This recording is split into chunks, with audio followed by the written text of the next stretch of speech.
Don't want to do yoga on a yoga mat? No problem.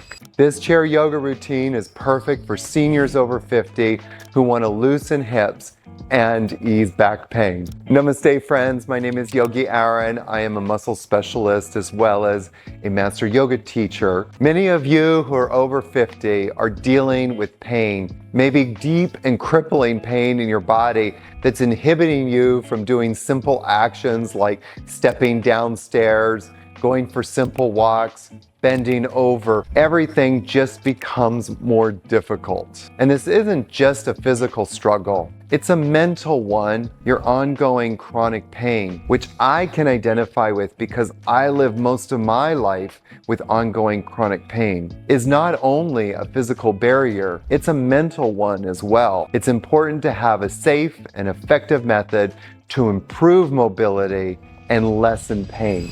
Chair yoga offers just that. Ideal for anyone who is suffering from hip and lower back pain. So without wasting any more time, let's get on with it.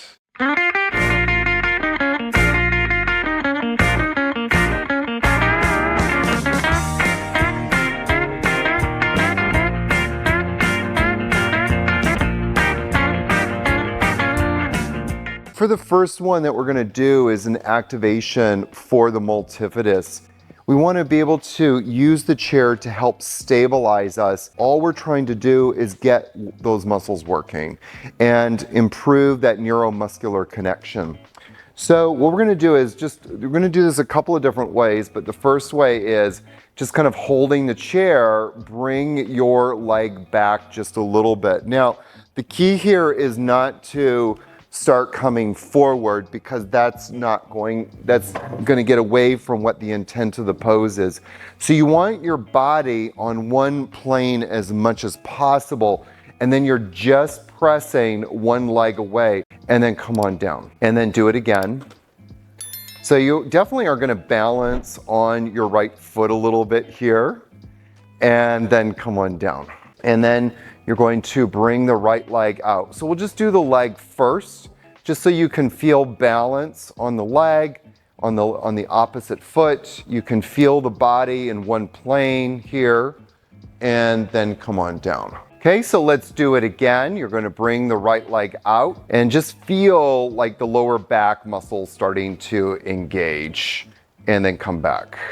So we're going to do a couple of more things here. The first thing that we're going to do is to do these knee lifts. And these knee lifts are just golden. Lean on the chair for balance. So what I'd like you to do is just lift one knee up as high as possible and keep this idea of squeezing the knee into the chest now, and then slowly back down. If that starts to hurt you, instead of lifting the knee up as high as you can, just lift it to a comfortable place. Maybe only go to 75% for today. Okay, so just come a little lower. But if you do have it in your capacity, lift the knee up or squeeze it towards your chest and then slowly come down. And then do it again. Nice. And lift up the knee and then slowly down and then slowly up. And then slowly down. Really great job, you guys. Okay, so the next thing that we're going to do here is what I often call is just knee bends, okay, or glute activation. So what you're gonna do is, again, using the chair for support, is you're gonna bend, I'll start with this leg because it's closer to the camera. So you're gonna bend that knee as much as you can and then press away. Now, I'm bringing that hand, so this is my right leg. I'm gonna bring my right hand to my glute and just kind of feel that glute engaging. So a lot of people, and then come on down, have problems sometimes with lying on the ground. Normally we would do this lying on the ground face down, but for some people that can actually cause irritation in their lumbar spines for whatever reason. So this is a great alternative for that. So bend the knee and then press away and see if you can feel that glute activating. And then slowly come on down. So bend that left knee, bring the left hand to the glute, and then just again press away. Very nice. And great. So now, guess what? We're gonna get to sit down here. All right, so now that we're sitting down, let's do our practice here.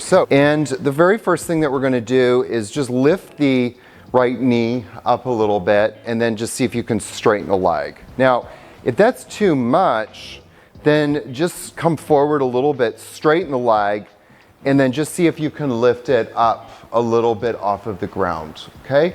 If you can, the first option is just right where you are, just straighten the leg, keep it lifted. If that's too much, lower the leg and engage the thigh, and then just lift up 1 or 2 inches, or 3 or 4, well that's more than 4.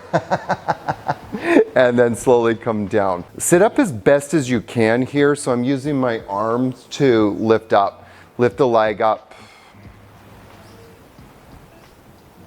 And then come on down. Okay, so from here, let's have the leg straight or the knee bent, and then lift up. Or straighten the leg. Remember to keep sitting as erect as possible, and then come on down. So the next thing that we're gonna do is a beautiful, nice twist. Now for this one, I'm gonna bring the feet just a little bit more forward, sit up really well, kind of take your hands to your shoulders, and then you're going to twist to one side as much as you can. So just twist to one side. This is just such a great way to start waking up the spinal rotators, and this is going to help you improve your flexibility and mobility a lot. And then exhale and twist. Nice. And then come back to center, lift up through the heart, and then exhale and twist to the same side. Very good. And then twist to the other side.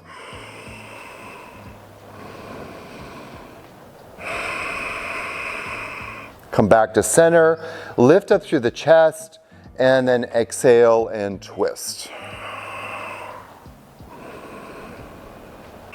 Come back to center. Some of the questions sometimes is it important to lift the elbows, or how high you should? I would say that it is somewhat important to lift the elbows, because as you lift your elbows, there's usually a cue for you to create a little bit of arch in your thoracic spine. And that's what we're kind of going for here.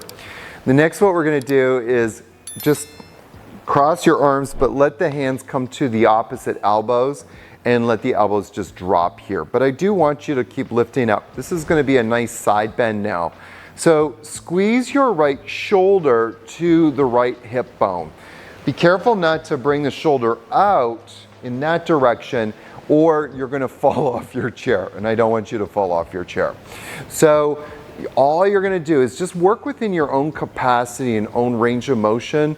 Just bring the shoulder to that hip bone. Feel like you're squeezing a Coke can there. Come back up and exhale and come back over. And feel like you're squeezing a Coke can. What you're actually doing is working all of the lateral obliques on the side that you're bending into. And come back up. And then exhale, come over to the side. And inhale, come back up. Very nice. Now bring the hands to your elbows, lift the chest and heart, and exhale, bring your shoulder to the hip bone. Very good. Inhale, back up. And then squeeze the shoulder into the hip, and then come back up. So we're gonna kind of just do a play on of the side bending. What I want you to do is just have the hands to the sides. Now, before we do this, make sure that you're grounded into the heels of your feet, the hip bones are squeezing into the midline, and that both sit bones is on the chair. And all I want you to do is exhale, come to one side with the arms down, try and reach for the floor, but you don't have to touch the floor, just reach for it. Inhale, come back up, exhale, other side. Inhale, back up. Exhale, other side. Inhale, back up. And exhale, other side. Inhale back up. And exhale, other side. Inhale back up. It's fun to be able to feel the different ways that we can move the body, no matter what stage in our own evolutionary process we are, that we always have that capacity within us to move our bodies and find ways to wake up the muscles, to reconnect our muscles to our brain, that neuromuscular connection. So namaste, my friends, and have a super wonderful day. Continue doing chair yoga.